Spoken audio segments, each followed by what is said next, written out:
Hi, this is Jeremy and Chad, and we are here at Roland to talk about the new keyboard, the Roland JUNO-Gi, and the role that it plays in our new band, Mirror Machines, as our live application front end and sort of our songwriting partner.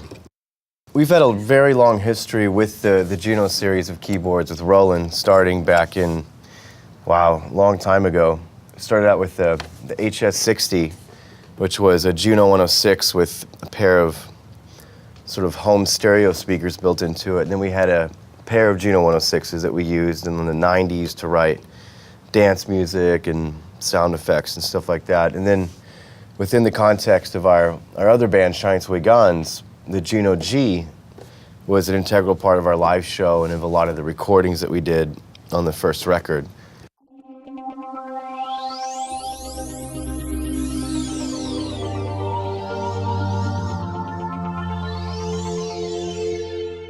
The way we use the Roland JUNO-Gi on the road as a songwriting application is different from the way we used to write on the road before with a laptop or a micro BR or just like a tape recorder.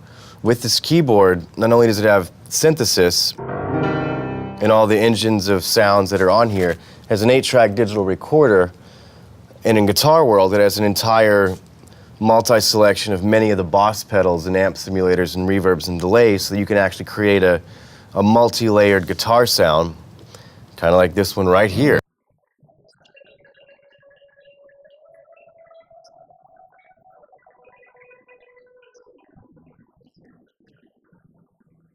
All I'm going to say is it's extremely easy to make a guitar sound. I plugged in and within 3 minutes found a cool sound, edited it the way I wanted it, and you know, it was a 5-minute deal and the sound's cool. And if I want to dump it back to the computer, I can reamp it, which is another cool thing.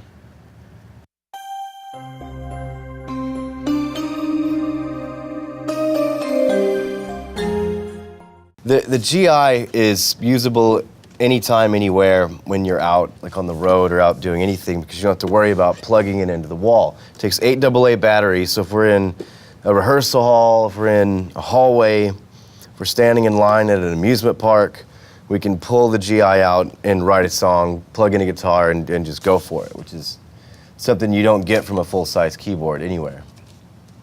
One of the distinct advantages of having this unit to grab ideas and capture ideas on the road is its ability to replace the aspect of having a computer to do this. When you have a laptop, A, you risk dropping or breaking your $4 million laptop, and B, when you're on a computer, when you turn the thing on, you want to look at your email, you're looking at photos, your download, you get distracted from the whole point of what you were trying to do, which is lay down a melody, record a riff. You also have to have an external drive and a MIDI controller. Yeah, or an audio and analog digital interface, and sometimes it could take 15 minutes to find enough wall outlets around your bus or rehearsal hall to plug all this equipment in just to go let's record something.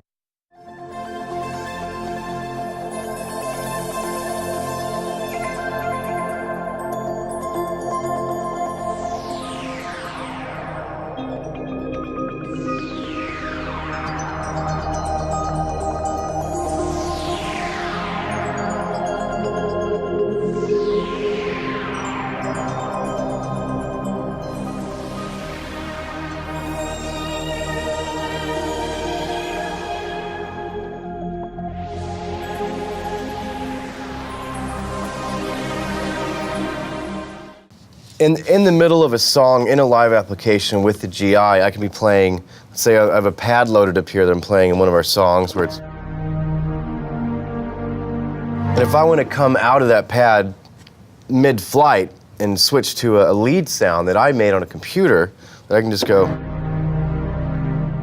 And then bam, I'm right into the computer, I hit one button right here, and I just sort of jump out of this world into any other world I want to go to. When I'm done, I'm right back into the GI. And it's real easy, and that's something that is very helpful for us because we do a lot of modeling stuff on the fly, and we just sort of bring any world that we want to bring into all of it comes together and is fronted and controlled by the GI. So it's sort of way past the normal MIDI controller thing, because it makes it where we can seamlessly move back and forth between the keyboard and anything else that we have.